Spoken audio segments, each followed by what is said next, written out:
congratulations. I'm not even sure if you can hear me with the fans singing Kevin De Bruyne's name, but it's the perfect start to this Champions League season for Manchester City. Yeah, perfect start, 2-0 win against a very tough opponent. Obviously they went down to 10 men early, which helped us, but they're a nightmare team to break down. You've seen that today, the structure, how they keep so deep, and yeah, they give you minimal spaces, and it's about using the ball at the right time and trying to break the lines. And I thought it was pretty clever. We didn't give too many turnovers away in silly areas, and overall a solid performance. I mean, it feels like you and Erling Haaland just know exactly where the other is going to be. Like you say, patience is key. You eventually got the breakthrough. Talk me through that goal, because it was a lovely ball from you and a lovely finish from Erling. Yeah, first half was a bit frustrating. I wasn't getting many touches in between the lines due to how well they was keeping tight together in the midfield, but I knew second half, once the game opened up a little bit, there'll be like 1 or 2 chances where I can maybe turn on the ball. Yeah, and I managed to turn on the ball, and something I've been working on in training. Erling's always going to make that run. I already know he's there before I even play the ball, so yeah, it's just about getting that connection and trying to do it again now, and hopefully he can score more goals and hopefully I can assist. And he is the quickest player ever to 50 Champions League goals. Phil, I'm not going to be sure there's any records to be broken for Erling Haaland anymore. Nah, he seems to break every record going, and yeah, at his age as well, it's unheard of what he's done. I don't think anyone's going to break the records that he's going to break if he carries on playing the way he's playing, and yeah, unbelievable player and someone we need very much this year. And what about the second goal? A bit of individual brilliance from Jeremy Doku, who started the season so brilliantly. Yeah, he's playing really well. I think it's the best form he's probably been in for City. Yeah, you know what Jeremy's got to his game. Unbelievable 1v1, the strength that he has to hold up players. It's about just slowing down at the final third, and he's definitely improved that this year with his goals and assists. And just quickly, finally, before I let you go, Phil, 2 big wins in a couple of days ahead of Arsenal, but also how lovely for the fans to be singing Kevin De Bruyne's name tonight. Yeah, really lovely. Obviously a legend of the club. Can't thank him enough for what he's done for the club and the trophies he's won us, so yeah, forever going to be a legend there. You look at how they went out of the competition last season. They won it the season before. They just had to do well. And, I mean, they were helped by the fact that Napoli went down to 10 men, but in the end, it was a professional performance. Yeah, they look good, they look strong. Some incredible changes. I think Sam touched on it in commentary about the strength in depth. They've took care of business in a really busy week. If you're a Manchester City team that wants to be challenging on all fronts, you need to be capable, you need to be taking care of business like they have in the last 2 games, and they can look forward now. Yeah, definitely. I think positive week, obviously, results-wise, but performances, they were very in control in both games, especially tonight. Yes, it helps. Napoli went down to 10 men, but they were still in control before that, and it looked like they could go on if they kept on probing and probing. Opportunities were going to come, and they did. Well, look, all the headlines before the game were about Kevin De Bruyne, wasn't it? His homecoming, 10 years at City, and then coming back to face his former club in his first match in the Champions League. It didn't kind of go his way, because at the end of the day, the headlines have all been stolen now by Erling Haaland, and rightly so. He is the fastest player to reach 50 goals ever in Champions League history. He's done it in 49 games. That means he's beaten the record that was held by Ruud van Nistelrooy. He did it in 62. Messi did it in 66. And Erling Haaland has done it in 49. He is just a phenomenal colossus of a talent, isn't he? He is, and he looked dangerous tonight. That's such a clever ball. Phil Foden talked in his interview about receiving the ball on the back foot, turning and knowing that Erling Haaland run. But the ball bobbling up there, to not break stride and kind of scoop header it over Milinkovic-Savic, I don't even know what he's done there. That's just the instinct of a pure goal scorer. He's brilliant, he keeps coming, he looks fit, he looks strong, he looks hungry. I'm really excited to see what he can achieve this season. Yeah, and as Joe rightly said, brilliant from Foden to set him up like that. Yeah, great. And Phil touched on it in his interview, saying he's recognised he can get into pockets, create moments that probably only he can throughout that team, and just recognising the runs that Erling Haaland's making and become telepathic, because I think him and Kevin De Bruyne had that at moment, so it's now creating that relationship between the two. Yeah, I mean, for Haaland's form right now, he's on 12 goals so far this season, 6 for his club, 6 for his country. I mean, he is absolutely on a roll, and he's so dangerous. If you are an opposing side and you're looking at your fixtures in this Champions League and you're facing Erling Haaland, wow, tearing up defences everywhere. Yeah, he's just on it. He just knows you can't sleep, Joel. As a defender, knowing a player like that, it must be You can have a near perfect game, but as soon as you slip, even that, just looking at him on the run there, that scooped pass and to head it over the goalkeeper. Yeah, it's remarkable. Like you're saying, Joe, you're not doing anything wrong. It's just the quality that they have, and recognising that he may not be the one that's having a great game, but if he's given a moment in front of goal, he has a level of composure and confidence that just executes every chance he seems to be getting. Yeah, absolutely. Well, let's take a look at 2-0. Jeremy Doku, what a week he's had, by the way. A couple of assists in the Manchester derby, a goal tonight. He scored a couple of goals for Belgium, actually, in the international break. He's on fire, hasn't he? And actually, his improvement year on year is so impressive, isn't it? Yeah, I think even in the Club World Cup, I think he played with a level of composure. These moments aren't surprising. His ability to dribble with the ball, go past players 1v1, even if he's not having a great game, if you give him 1v1s more often than not, he will go past. It's always been a question of his end product. Does he have a level of composure and control? And I think that's what he's operated in this season. I think these bits are outstanding. We shouldn't be surprised by that. But the moment at the end, and again, it's not a clean strike, but it's a more controlled strike, and I think that's the bits that is improved. And if he continues in this form, he'll be one of the very special players for Man City this season. How encouraging have these couple of performances been then for Jeremy Doku? Well, the talent's there. You know, he's so sharp to watch him raw, play. Wasn't he? It was almost like a rough diamond that you just had to polish a little bit. And look, they'll be doing everything they can in training to make him improve. And he looks like a very dedicated athlete. He looks like he's on it. He wants to improve. He wants to establish himself. There's no doubt he's good enough, but he needs more consistent performances. But he started the season excellent. Like we say, to do it against Manchester United and here against a tough Napoli team, he'll be only looking up, only looking forward now, and wants to be a player that City can rely on. And with Marmoush out, do you think he can make that left flank his own? Definitely. I think if he's playing well, I think it is his own. I don't think anyone has the capabilities to do what he does, 1v1 especially. But it's just finding that consistency, as Joe said. I think once he gets in a rhythm, and players are different. Players, once you know you're going to start, that may offer a level of calmness to his game, knowing he's going to be selected. And the fact that he's been brought on off tonight, I think Pep knows how important he is to the left side. And how important are those wide players? Because when you look at the players that City have at their disposal, are any of them world beaters? We've got Erling Haaland up front, and we know he will do the job. We've got a decent midfield. We know they're going to do the job. You've got Donnarumma now, who you know is the best in the world.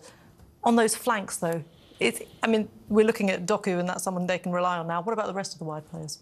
Yeah, listen, they have world-class talent, and whether it's world-class consistency, that's a different question. Like Doku on his day can go past anyone, and he's not going to be anyone someone wants to face. But it's just finding the consistency and doing it over 10, 15, 20 games and knowing. And that's a skill in itself. We can all look at one game in isolation, one moment in isolation, but to know players like Mohamed Salah, Vinicius Junior do it for seasons and 20 games and 30 games, I think it goes underestimated. We saw Phil Foden have one of his best seasons a couple of seasons ago, and then the last one he dropped off. Do you think it was part of the bigger picture of, you know, Manchester City just having so much internal trouble and not really being able to reach their levels? And do you feel that now that a bit of that commotion, a bit of that sort of dark period has gone and they've started afresh, even though they've had indifferent form at the start of the season, do you feel that they're kind of on the right track now to just kind of be able to hit former levels? I think so. If you've seen a fit Haaland, you've seen a fit Foden. There was an air of mystery around his form last season, and rightfully or wrongfully so, we weren't quite sure what was going on with him. But he seems to, like I said it about Doku, like Phil Foden wants to star for this club. You saw how he celebrated in the Manchester derby. This is his club. Loved hearing him interview after the game. Love how he spoke. He's a real senior player now. So if he's fit and firing and that core is ready, it allows people like Jeremy Doku to have 2 or 3 good games and then maybe have an off game, because the spine of the team's so strong, and when you've got a good spine, that's a championship thing. Yeah. OK, well, let's take a look at Napoli then and get some reaction from them, because Napoli had never beaten an English side away in Europe in their history, actually. But Antonio Conte did have a good record against Pep Guardiola. Having lost today, though, it's now 4 wins for Conte, 4 wins for Pep. Let's hear it from the Italian who's speaking to Olivia. Antonio, a tough place to come, made even harder when you go down to 10 men after 20 minutes. What did you make of that performance as a whole? Yeah, I think that already it's difficult to play against Manchester City 11 against 11. After 20 minutes, was impossible. I think that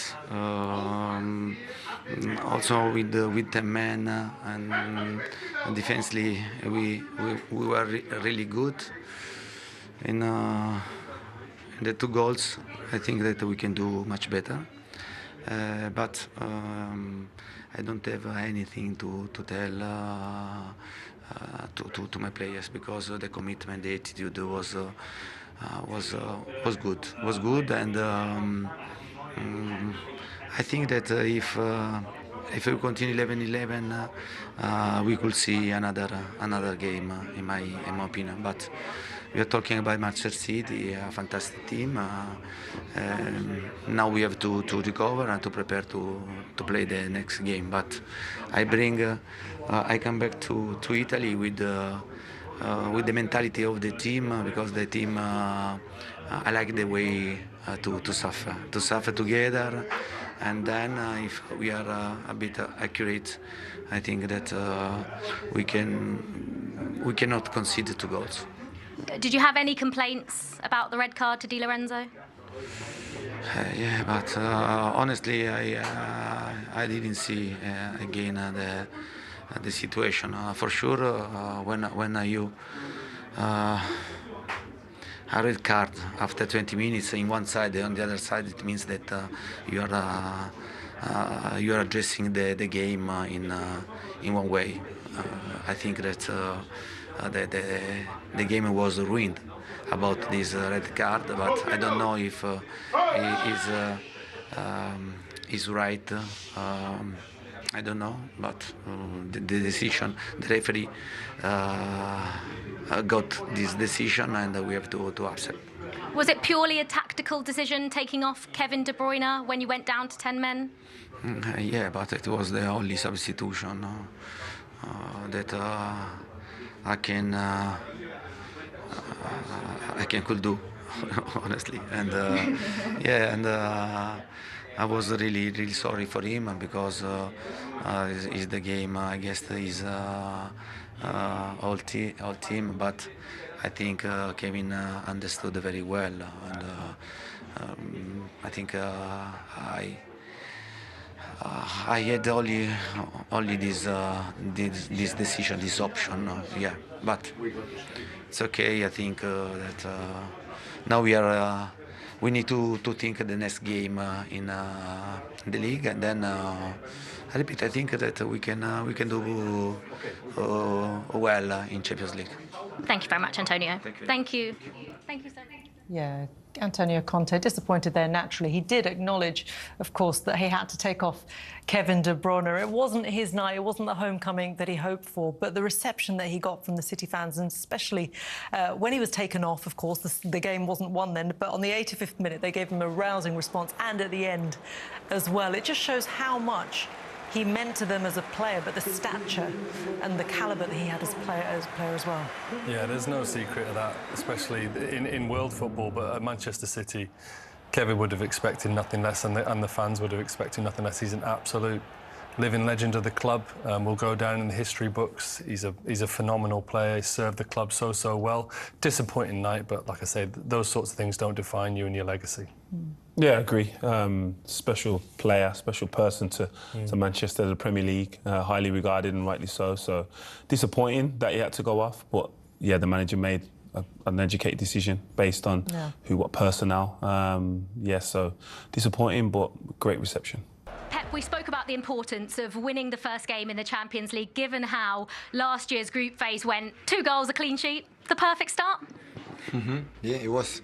So we are still better than the last season when we draw against Inter here. So yeah, we of course play a lot of with 10. It was an advantage, but in the same time we were not, I would say, a stress for in that situation. But we play good with 11, with 10, and a big victory against incredible top side. Now, Foden and Haaland were sort of involved in the move that led to Di Lorenzo getting sent off, but it was a beautiful move for the first goal, wasn't it? Yeah, it was. So the team in the last 2 games took another feeling. Our composers, defensively, offensively, our body language is unbelievable good. So yeah, I'm very pleased because it was a tough season, a tough week. Of course, we have an incredible challenge on Sunday, but going there with these feelings is much better. And Erling Haaland has broken another record, the quickest player to 50 Champions League goals. Pep, I don't have any words left. Do you have any words left for Erling Haaland? Me neither. Nothing? No. I mean, he was absolutely brilliant again tonight, and the goal was a perfect example of that. Yeah, in the first half we could have done it. So Milinkovic was unbelievable keeper, making incredible save. But now in general we were so solid, and Gigi, saved the goal, the ball that they should save, and yeah, really pleased for the game we played. What about Jeremy Doku as well? Individual brilliance for the second goal. In the smaller spaces, in 5 meters, it's unstoppable. So, always I said, if you come inside and you can go attack central defenders, because when you dribble central defender, you're in front of the keeper. Yeah, last 2 games was really, really good. Can it be tough playing against 10 men sometimes, especially in an Antonio Conte team with 10 men? And is patience really key? No, the Italian team's unbelievable. I've been in Champions League many times, and against Italian teams, even 10-11, I was not able to break it. So the resilience and the focus and it's so tough. I admire them a lot. So I'm not able, as a manager, I'm not able to do my team. It's just in case of 10 men to have the resilience in every ball, defend a 2 against 1 and helps and be close and defend the crosses, defend the blocks, and yeah, they're really, really good. So it's in DNA from Italian teams. Of course, Antonio is a part not just for many, many other things. Of course, this one is an incredible one. Yeah, good job for Pep Guardiola. And now that he's got a bit of momentum in the side, which they didn't have previously, they went into the international break with 2 defeats. Now they've got 2 important wins. And then they go to Arsenal at the weekend, where they lost 5-1. What chances do you give them in terms of where they're at the moment to get a result from that game? I give them a great chance. I'm sure they'll be, slightly underdogs, but not by much, just due to it being away from home, more so than anything. But he touched on the team changing their moment and having a bit more confidence. I think that's the reason, off the back of the Man United game, he selected the same starting 11. It wouldn't surprise me if he does the same on the weekend, which is probably unlike Pep in recent seasons. But I think he understands momentum and confidence. He's coming, and it comes with results. Yes, you want to play well, but results, there's no bigger confidence booster than getting a win. It's a proper game. It's a proper game, I think with the way that Arsenal approached that Liverpool game at Anfield, with the way they approached at Old Trafford, I think they're going to see Manchester City as a great opportunity, and Manchester City on the other foot are going to go there with the confidence. So I think it's going to be a great game of football. 2 teams in a good rhythm. Yeah. I think it'll be proper Premier League football. Yeah, at its best, right? Yeah.